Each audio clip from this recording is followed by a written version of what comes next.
reading with poet Inna Krasnoper, and read Inna's biography. Inna Krasnoper is a poet and artist born in Ufa, Bashkortostan, and based in Berlin. She graduated from the Что делать Collective School of Engaged Art in St. Petersburg and holds BA in Dance, Context, Choreography from the Berlin University of the Arts. Her Russophone poetry collections include Nitki торчат, Loose Threads, published by the Вознесенский Center, and Дорогой человек, Dear Person, published by New Literary Observer. Her multilingual poetry has appeared in her chapbook Oversight, published by Yulia Books, as well as in journals Anolet and Gulf Coast and elsewhere. Her first English language poetry collection, Distance, was published by Belize Books. Please welcome Inna. Thank you.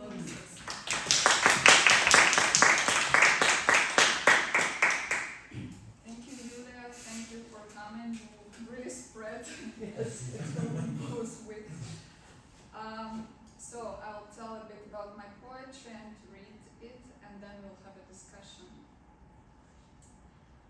The point of departure for my poetry was Germany. Parting from the country of my birth made me into a poet. On one hand, I was used to writing about performance in English. On the other, my Russian began to shift after long immersion in the life of immigration. The School of Engaged Art became a place where these processes collided and were directed toward poetry by Alexander Skidan, actually. I'd say I no longer fully hold my first language, but carry it provisionally within my own linguistic system and situation. The materiality of my Russophone poems is denser, more object-like. Morphological possibilities blend with physical recollections. The practice relies on assembling the language anew. English and German remain in negative space when they are not present in the flesh. My English language poems look for an in-between space, a middle ground. They try to address, build a sentence, take things literally. The themes and self-reflection are quite transparent. Sometimes I call English my foster parent. Language choice and positionality are reflected within the poems. Намаливается мусман нормальные слова usage. Usually I should have a clue what words to use. They are cueing us to be klug. Встают в круг. Auf eine Wiese, wissend. Someone is at ease with words when they release them orderly. Oder, li, lishka, eng, unleash, malenka. Usually words come in clusters. They are sculpted into a snowman, who is also a no man. Safia says she is fond of anomalies.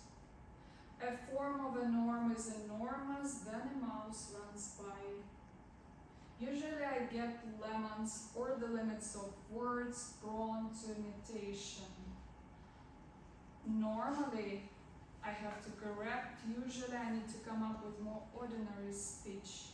Speech in Russian is almost bitter, without go. It leaks out unbidden until someone puts up a wall. Someone bitter. Some word combinations travel between poetry in different languages and translation. На мою землю свалилась комета. Она сошла с языка, но речь не о нем. Каждую ночь вокруг моей земли сверкают кометы. Они подбирают хвосты моих снов и выдергивают их навсегда с корнем. Каждую ночь моя земля наполняет Чертаново. Каждую улицу ходит и обходит вокруг кометный дозор, острометный прибор, водоворотный узор. Моя земля стоит intact, но ее уже нет. Она заходит за тактический удар в такт, поддых, подворот. Подворачивает моя земля подол и зыркает, каркает, как каракатица. Подбирает подол и закатывает, залатывает. Отлетают от моей земли. Опытные чернолесы отходят лесом, под весом спускаются вниз, надевая позор, как узор, чей намотанный шарф, размахрившийся, расшевелившийся, раз в квартал, бьют часы по талому стану, уставшей станции, утратившей челюсть. A comet has fallen on my land, rolled off the tongue unbidden. Not again about your tongue, bitter. Every night above my land, comets flash by, collecting the tales of my dreams and yanking them out for good by the root.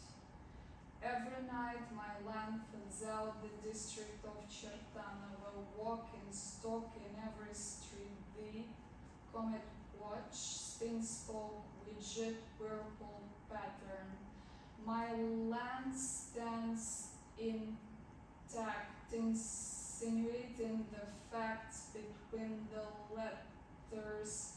Territorial blow, below the beat, below the belt, bellow. My land billows its train and glowers, grows, caterwauls like a caterpillar, gathers its train and rolls in, wraps up, rushing away from my land, the experimental dark foresters going by woods, by weight, sinking down, donning shame, worn like a scarf wrapped around, fraying out, fluttering forth for once a quarter. The hour beats the thought corpus of the bone-weary station, missing its jawbone. The translation is by me and Elena Alter. So I keep up with the same word combinations, and this one is in English. You put your words in the past tense, as if you have gone past this. You put your words in the past, in a past sense. You say their time has passed. Yes, yet these were my words. I agreed to them in the past. You say that sense is tense. It lies around in a tent. It is attended to. You say they once made sense, attended to the essence of things. That train has left you tender. You say, ein Mund, Nasenbedeckung. Наденьте рот, нос, покров. Wear mouth and nose cover. You say, would you recover? Let go of go. Речь, let loose your letters. What's past is past. I say what's past is present. What's present is to come. I say I came. Is it raw? Es war. There was a war on. German is the least autonomous language. I practice one of the mixed forms.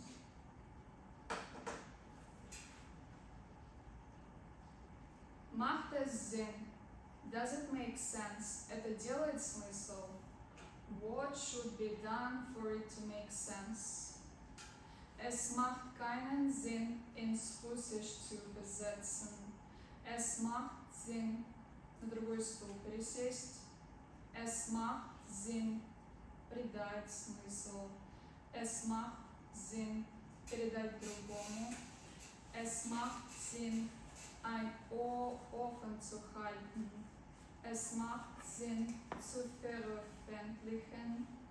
Es macht Sinn, Sinn zu machen. Es macht Sinn, Sinn zu verlieren. Es macht Sinn, sich neu aufzubauen. Es gibt Sinn im Baumarkt. Aus Baumarkt baut und merkt man etwas. Es gibt keinen Sinn in diesem Satz, in diesem Sinne. Es macht Sinn, diesen Satz weiterzugeben. Dem schwarzen Peter, der weißen Rabe. Es macht Sinn, einen Satz zusätzlich zu bringen. Zusätzlich sich auf einen anderen Stuhl zu setzen. Es macht Sinn, den Stuhl frei zu lassen. Es macht Sinn, to let go. Go, rich, macht Sinn. Let go of gorich. Es macht Sinn, einen Sinn vorsichtig in andere Hände zu geben. Es macht Sinn, Sinn von jemandem zu übernehmen. Übernehmen macht Sinn. Translingual is defined differently. It could be texts by authors using more than one language or language other than their primary one. Berlin-based German poet Juliana Wolf stresses that poetic distortion of the mother tongue or monotongue can also be achieved by ostensibly monolingual authors. It's an aesthetic principle, not a biographical one. Eugene Ostashevsky writes, translingual poetry should study how things are changed by differences in linguistic framing. It should not talk about things without talking about things. Words become stumbling blocks, dislocated from the language of communication and dissociated from the speaker, things rather than science. Their formal and material aspects are now foregrounded. The strings of sounds or letters feel at once significant and arbitrary. For simplicity, I sometimes call poetry multilingual when it mixes languages extensively and refer to translingual rather as a quality. Sound and sense across languages often cross your mind simultaneously. In the process of speaking, the speech flow slows down. Punning and more generally paranomasia are in focus. Also, intralingually, it can be a translingual marker as it foregrounds the materiality of the language. In proximity, words create semantic entanglement. Sometimes the reception of this kind of poetry deprives it of an agenda. I observe that linguistic framing matters, but it doesn't shield you from other matters. You can be busy with words and their correlations and still pursue communication. The other observation is that criticism around this poetry often gets stuck on devices. While they inform someone's view, I'm interested in seeing more attempts to look at specific texts or collections. As of 2022, I felt the urgency to deal with my identities. Writing in English wasn't new, but investing in editing and publishing became my way of holding onto a horizon. Emergency poetry, merged in poetry, merged into poetry, parted with, restricted by the poetry, repeated by, replaced by a poetry, repressed, rehidden, sealed with poetry, sealed by the tongue, departed from the tongue, вырезанный by the tongue, выставленный наружу, упрятанный за пряжкой, за трапом, trap. I can recite some of my work, and this allows me to combine mediums and experiment with dance as a mode of presence alongside the poems. How long is the letter I? How lonely is the letter I? How long is the sound Q? How deep is the sound? How deep is the sea? Have you seen the letter I? Did it show up? Did it show down? How long is the downtime of a downing letter I? Of a drowning letter, of a drawn letter, of a gesture of letter to the left, of a left letter to stay unattended, unended, in a long sounding, ungestured letter, in a let be letter, in a let it liter, in a letter trying to tail, lack in pursuing the latter, in catching the letter at its end. Having consulted with a tailor, have you seen a noun? It's in town. It's a noun in every side of the town. It's a town in announcing the town. It is pronouncing that the town is a town. Atop of the town топчутся люди, tapping on the town, making it more towny. A typical town with some typos, the type of a noun to stumble upon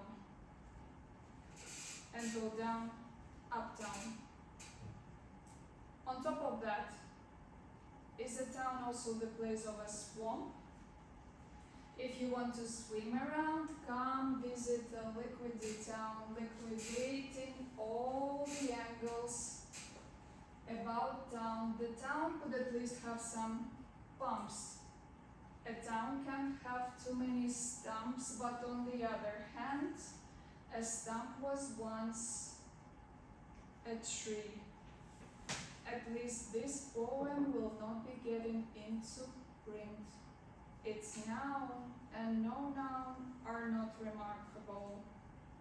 It will not mark it down with its print. It might walk around leaving some trace. A trace of a to be left alone.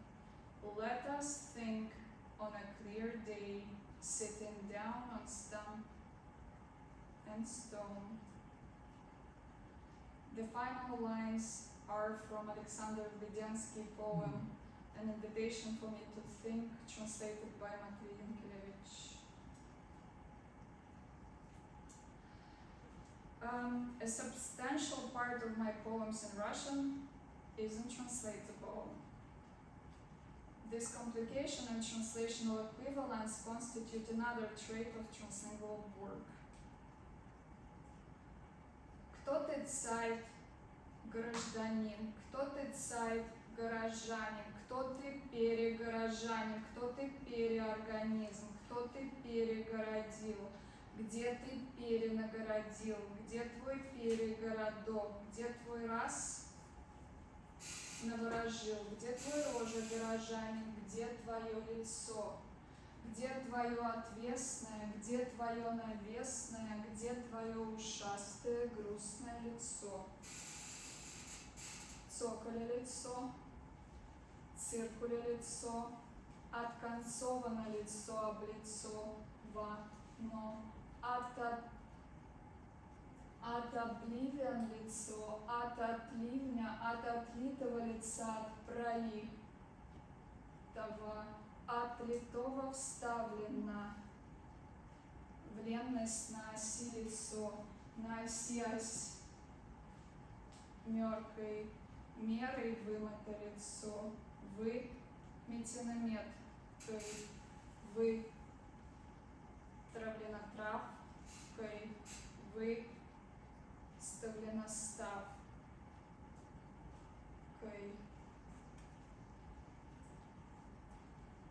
So another translation by me and Elena Alter. I'll start with the translation. This isn't our city. In our city it isn't raining. This isn't our city. In our city it isn't repeating. This isn't our city. Piling tuft after tuft. This isn't our pile, not our home. This isn't our home. What's with this habit? This isn't our woodland, not our entryway. This isn't our pantry. Our pants aren't stored there. This isn't the city. Isn't our halls. In our city the teeth chatter. In our city the pipes ice. Our sequence has 2-3 steps. Our meadow is sprinkled with mother of pearl. This isn't our mother, our foremother, our fore and aft. It isn't here we rustle, not at first, not unsteadily. We are nearby, bilateral, bilegging, ruthenia, ruthenium, routinely. This isn't our day, our night, our kind of person. It won't set up, won't creep up, won't crack open a joint. This isn't our time, our hip, our sway. This isn't our city, not our ancestry, not our city upon. Won't pass neither up nor across nor over. No cleaving, no clinging to linen on the livelong linen, not on the living, the weary, the white, by skyline, by scale. Inhale, indexing by embodying bottom.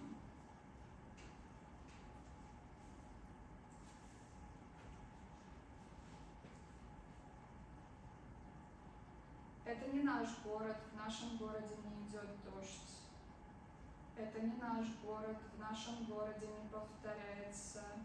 Это не наш город, складывающий пучок за пучком. Это не наш пучок, не наш дом. Это не наш дом, что за мода такая? Это не наш лес, не наш предбанник. Это не наши сени, там не стоят банки. Это не город, не наш холод. В нашем городе зуб на зуб не попадает. В нашем городе окна не поскрипывают. Наша серия состоит из 2-3 итераций. Наша поляна засыпана перламутром. Это не наша мать, прамать и продольная мышца.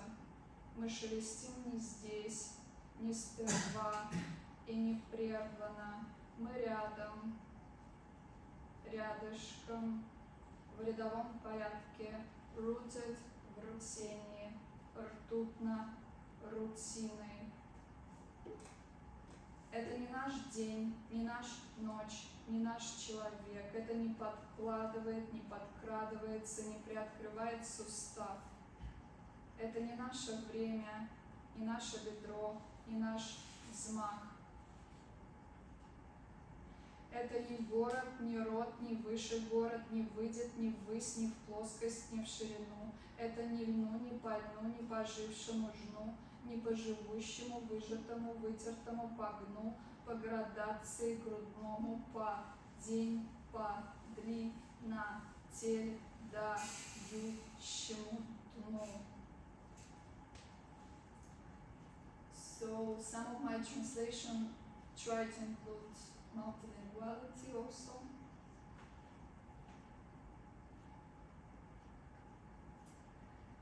and I'll do a couple of more poems without the projection. I heard myself speaking, I heard myself. I heard myself speaking, I heard it myself. I heard it, my herself, my himself, my part of my him herself spoke. I spoke of myself with a shady self. Self-seal wasn't possible, no salvation, verfügbar. It enacted a future feige. I got myself some fatigue in hearing, heard no more, heard partially, no part after no part. It has parted me and left with some parts. I was departed among parts. They would not gather.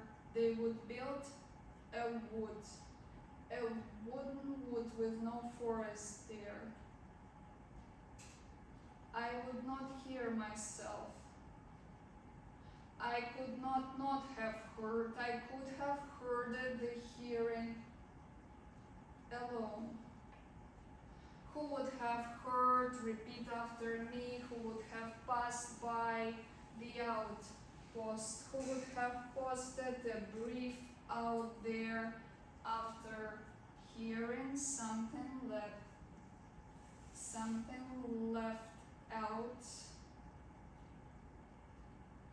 alone.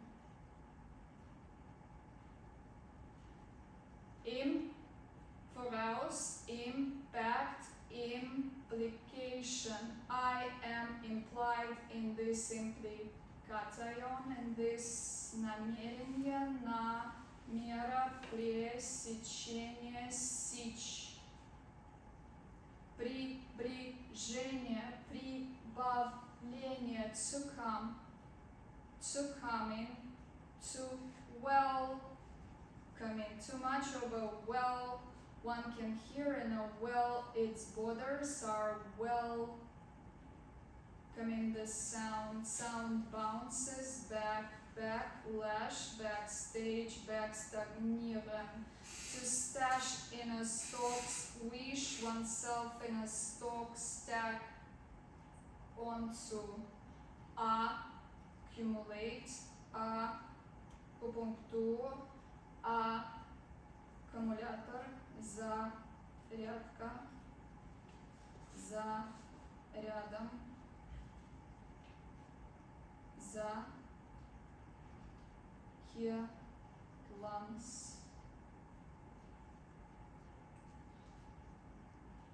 You said blah, and it's poetry. You said blah, and it's poetry. You said nothing, and that ought to be poetry. You left poetry out and stayed. You stated you are outstaying poetry. You stayed on the margins. You said vagina, and it was gigantic. You brought up Crocodile Gena and his genetics. You said poetics, and it's singular. You said Gulag, and Ямало-Ненец Autonomous Okrug. You moved out and settled. You led your poetry elsewhere. You have pronounced your patronymic. It wants to translate as wolf. You were told you are getting some. Where you were told you are getting some. What? You've taken water into your mouth. You are still mixing up German pronouns. You have named what your poetry means. You have the means to outgame your poetry. Your poetry weighs a lot. You load your poetry into travel and storages. Your story is outrageous. Thank you. Mm.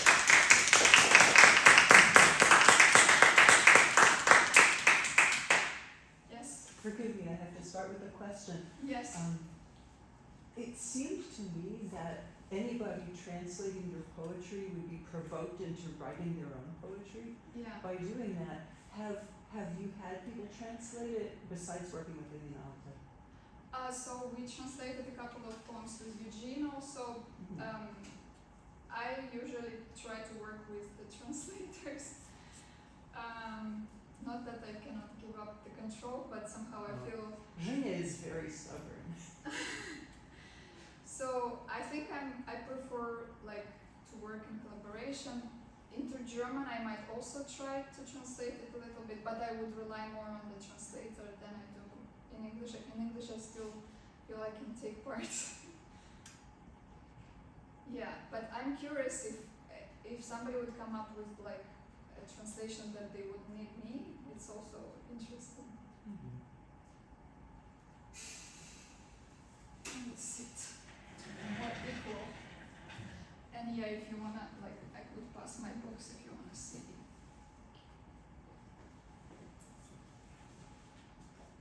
As objects, books as objects.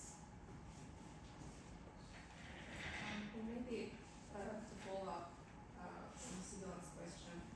So you said that some of your poems cannot be translated. Yeah.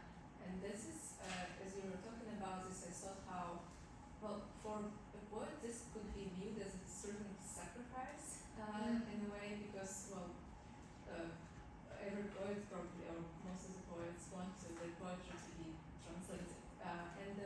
For me, what's interesting is also, do you view it as a certain sacrifice or not? And the other thing, I guess, is a question of readership. So when I for example, don't know German, I know English and Russian, but I bet there are people who know maybe one language of the three, or know two of the three, and maybe only Carolina knows all three. She's the first. No, this is the second person. But most people don't. And Yeah. how do you feel about the people, like me, for example, don't get some well, not one third, but a lot, and because this medium that we are creating through these intersections is very specific. Is it also sacrifice, or? So maybe I start with the last. So for the English language book and for chat books, I kind of made these translations on the side, which I call glosses or fragmented translations. They don't always translate. For instance, train isn't Sich. Sich is Zaporozhye Sich. But I try to see like how this sequence would work on its own. So it's kind of an aid, but it's not a substitution. And it's just for the book where the base language is English. So in the Russian book, I don't translate anything. Like I assume English would be familiar, German might be. Yeah. So somehow I wouldn't include in this book the most experimental texts. And for them, I would rather publish like a 3-language book in Germany, where I would probably leave no translations and really rely on like three-language reader. As for my Russian language work, I mean, at first, like in my practice, I think it was even more untranslatable. And I'm not sure if I intentionally made it a bit more direct and graspable, or if it just happened. I think I have to trust that some work will be not translated, a lot of it won't be, but at the same time, I think this poetics, even though it is related to historical avant-garde, I think this, like, how I approach it is still contemporary, and I hope, this would be enough for it to be read. And at the same time, I cannot say that the texts that can be translated are worse, so they are just different kind of texts. And I think some of them I prefer to perform, so they more kind of like difficult, but then performing brings another layer to it. That was actually my question. Thank you so much. Beautiful poems, and I was so moved when you were performing them. I immediately thought of the Dada movement when I heard that you're from Berlin and you do experimental avant-garde poetry, but it's something very different, of course. And I'm curious how movement and rhythm figures into your performance. So how is it influencing the way we receive this poetry? Because if I were to read it myself for myself, it would be a very different experience. Yeah, I had a class on Monday at Swarthmore, is it the correct pronunciation? And someone like who have never heard me read, someone asked as if the poems need to be read quickly or like as if they imply to be read with some brevity, like so I was curious that sometimes you can even get some kind of impressions from just having a text. But I kind of like to tour, I like to read, and I also sometimes try to include a playlist into my book so that you can have like both experiences at the same time. Also, like somehow I don't predict, for example, this is one of the poems that I perform a lot and I wouldn't know why, or I wouldn't know it while writing it, that this will be like the more performative one.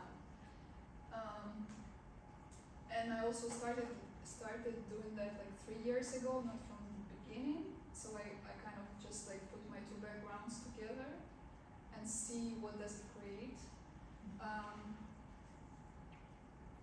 And I think that the rhythm is kind of already implied in the writing itself, but then it transcends once I pronounce. And I would pronounce it differently than I guess than how you might read it, but at the same time there are some some synchronicity also. There is some. Thank you.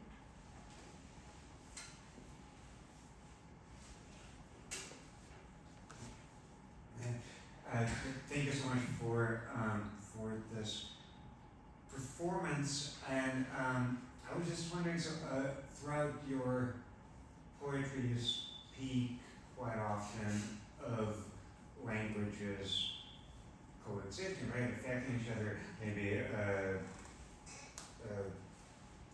leading into each other, and that seems to create a certain state of linguistic instability, right? Uncertainty, perhaps, or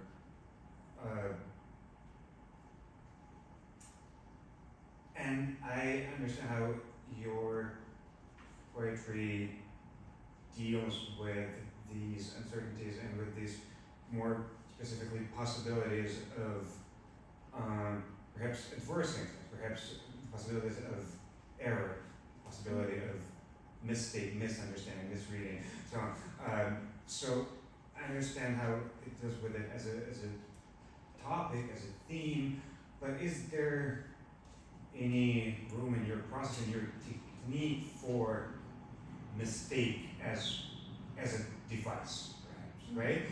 How important is it for you as a trilingual author to keep, let's say, the grammar in all your three languages more or less sound, and for the words to be spelled and pronounced correctly, right? And I'm just curious about this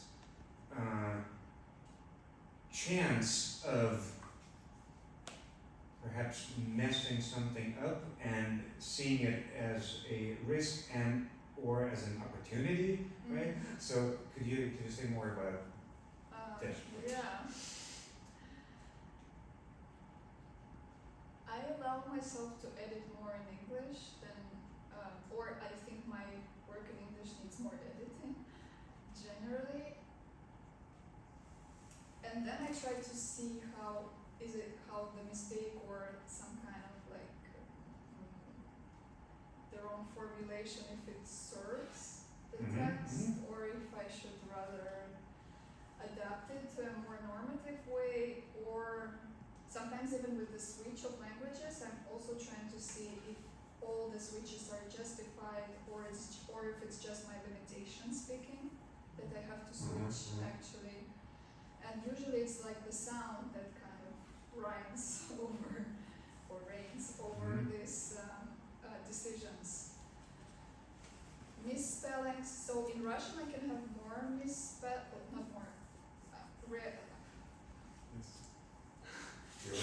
Somehow, I mean, sometimes I would notice it almost right away if I did a mistake, but then I think the whole poetics that I have is about like remembering, about like not being sure if this is how I use the language. But then because it's more like a soundscape to me, even more than in English, like there is a lot of spaces that are allowed in between the phonemes and the words, and these new bonds are created, and sometimes it's not the correct language, it's rather an in-between language. Right. Yeah, with German I probably need even more editing. But there is this, you know, before publishing the book you feel more stress, like you say, this would be the text, so everyone would know if you used the wrong article or preposition.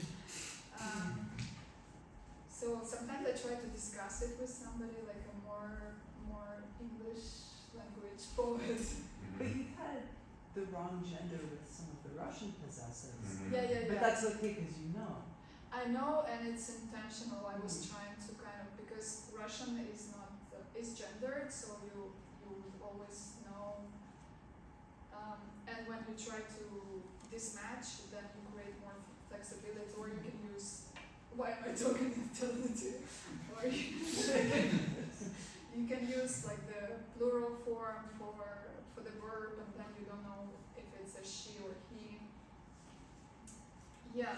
So in Russian, yes, I kind of know that I'm going wrong, but sometimes with like small things I might not know, but I would realize it will catch up. Is it imperialistic to put a Ukrainian word in the middle of this poem?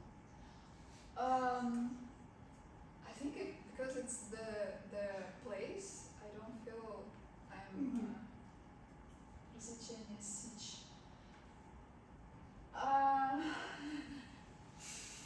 You tell, you say. I would defer to Anton. Okay, yeah, that's the only Ukrainian word. You're getting a free pass. Yeah, you're good. I actually have but I don't have it here. I have a poem where I used "це", the слово, словце, and I wrote it in 2019. And also have a translation. Yeah, so sometimes you have to trust that.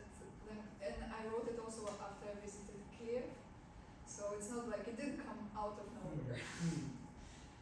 But I'm quite sensitive, of course, and not really going in that direction, in the direction of using the language that I don't have a right to use. This I may be from German or English, right?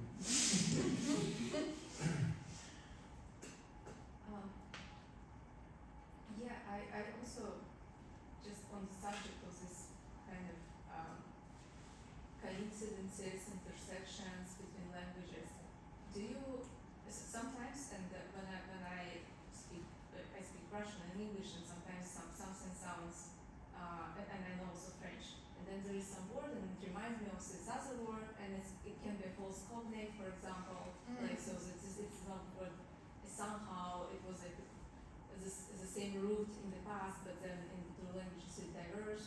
So but sometimes it's the case, right? So that the word, it sounds kind of similar or maybe reminds you of some word, and it was somehow related in the past, or there is some kind of like a historical reason for these words to be related. But at the same time, sometimes there are words that kind of sound alike, but they are not at all related. Do you have a preference? So I don't think I always go to check the etymology. I kind of think that it's fine in poetry to work with formally similar words and to see what they do in the sentence, in the course I get curious and go check, and often they are not related, or in some strange way, maybe like this. Народная технология.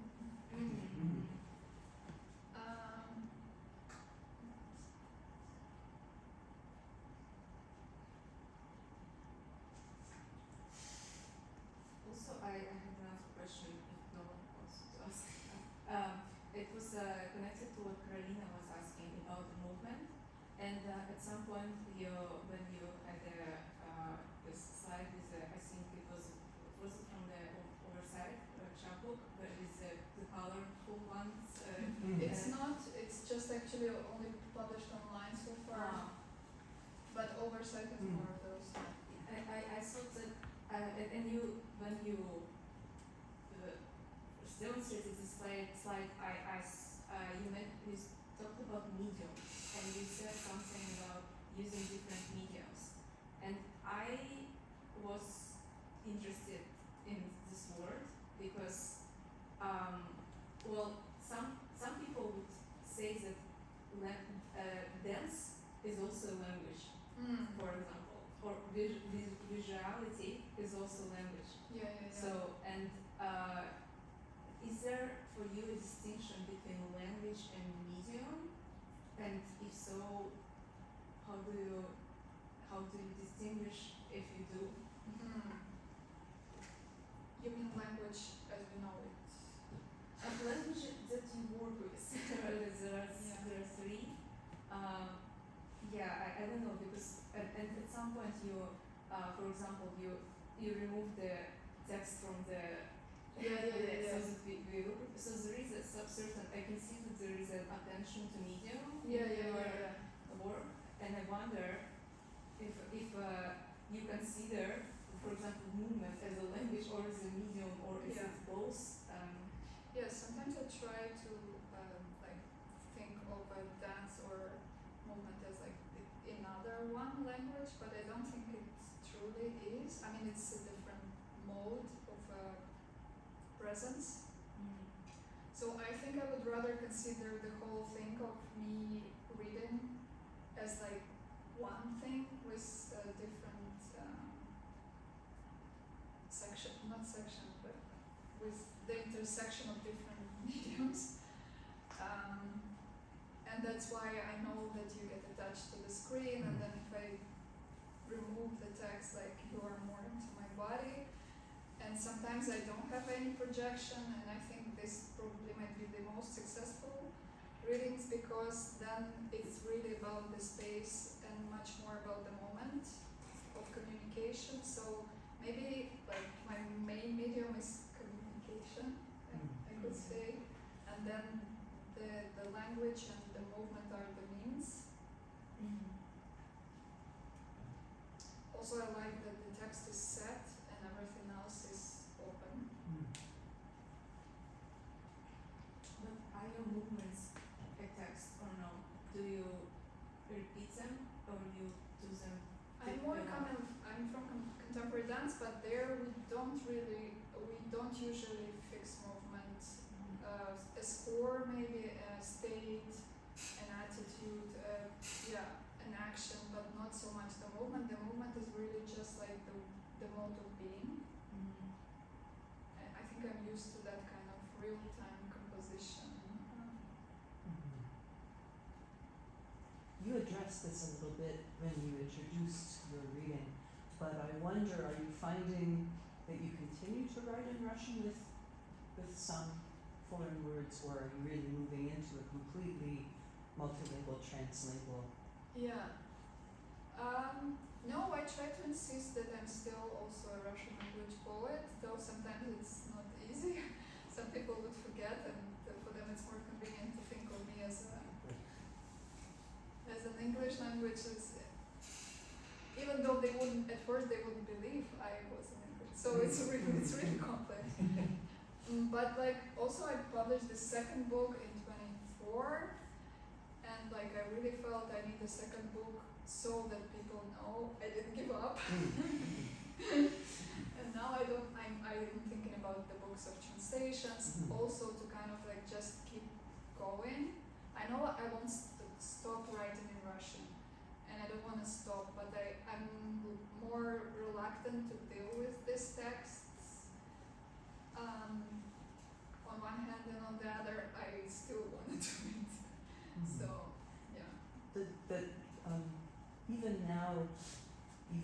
this world, I think Russian culture values the poet so much more.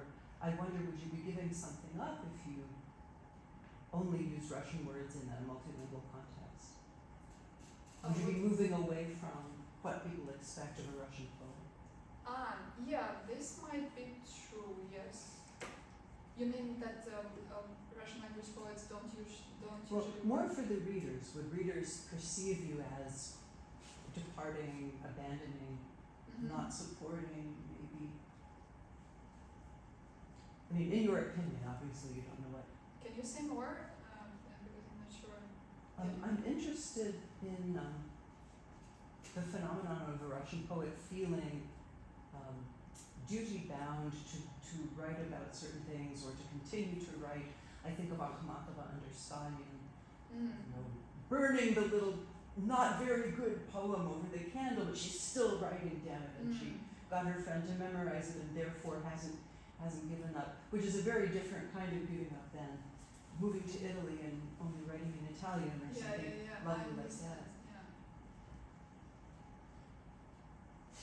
Yeah. It's still in the process. Mhm.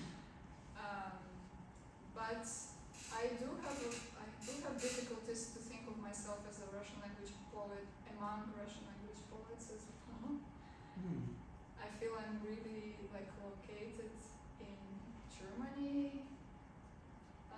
Even if I don't even if I don't mix, I still feel quite, yeah.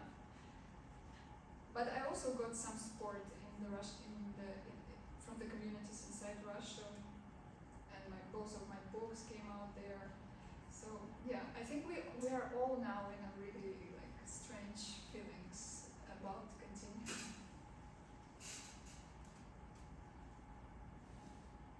I wanted to ask, what has your reception been like in Berlin? Mm. Are people coming to hear you that are multilingual themselves? Are they coming from the Russian diaspora communities? Is it a mix? Mm-hmm. Both. So far, I didn't really try to read a lot in English in Berlin because I somehow like I had this chapbooks in the book coming out one after the other, and I thought I should rather do it where they are published, which means here. But usually, yeah, it's two different audience. So the one that are for the text based in Russian, and then for more multilingual or performing or English language. Yeah, the German language community is quite reserved. Like they stick to themselves. Yeah. But maybe one day we have more connections. Yeah. That's Also, what I've heard. like I cannot, like I have, for example, one or two poems that are just in German, and I published one, and like I haven't seen anyone else write in this way, so I'm a bit like, okay, is it still poetry? Will it be considered poetry? I don't know. Mm. Like I feel my way of writing in all three languages is similar, but I'm not yet sure if German would like let me in with that kind of writing. I don't see why not. I mean, they also have the tradition, right, of avant-garde poetry, and to me, like the Dadaists came to mind immediately because they were also writing in a very tumultuous time and sort of redoing what we think of performance and exactly what you were doing, like this dance combined with poetry reading. I think that it's really groundbreaking and sort of reflecting the fragmentation of the society that we live in. So Germany has that tradition, but you're right that they are a very sort of insular community, and it's hard to get your way through get your foot in the door. Yeah, that's it.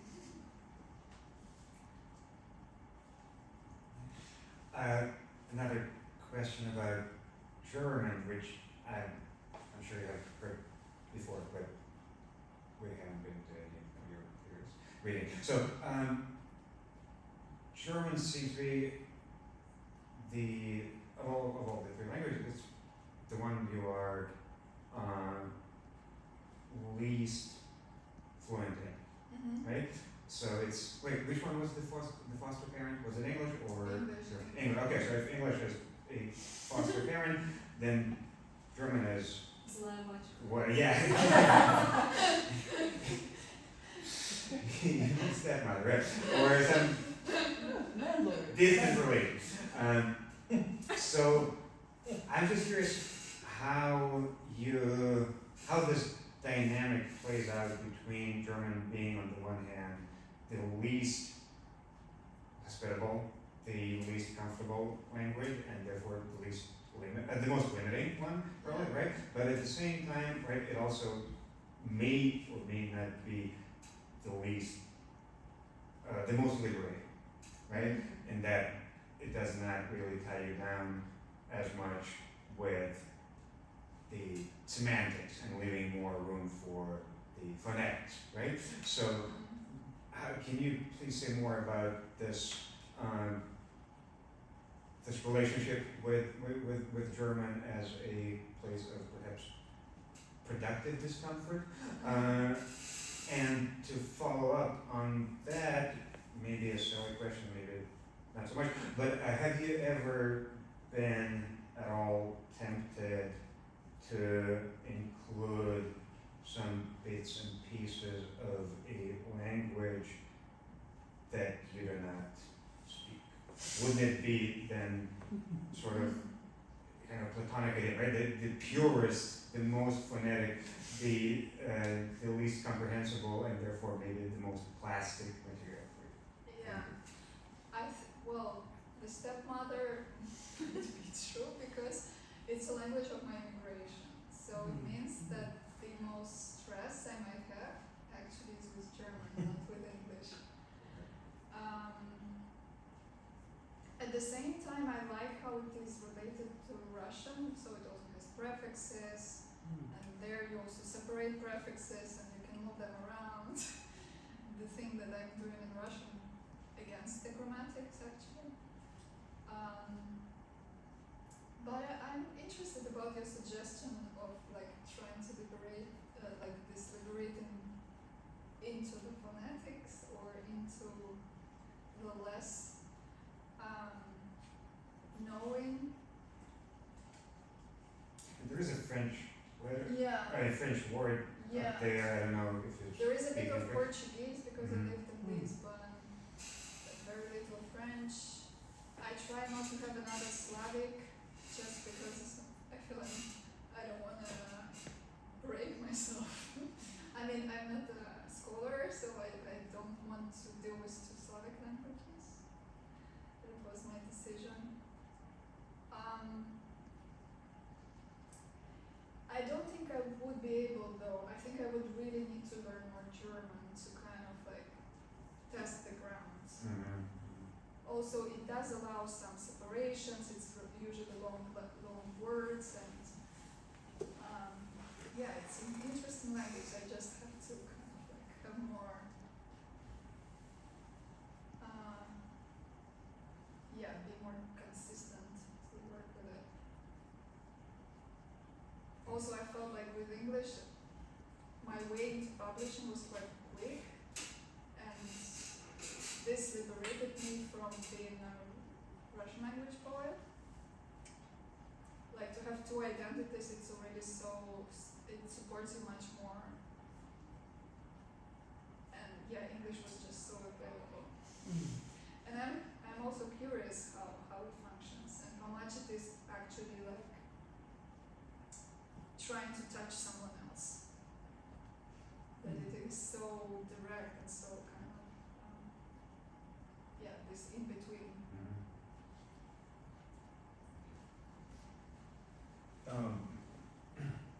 You included something in the rundown of academic assessment of translingualism, and one of the points I found most interesting was that you don't need to know more than one language to employ the aesthetic of translingualism. And that to me resonates, this is not a question, just a comment, that resonates with me greatly because some of the best play I've ever had in language has been with people in certain communities. Like I can think of one community in Philadelphia called Winfield where I learned all kinds of stuff about language and how to play with words, orthography, morphology, Yeah. within the language itself. Yeah.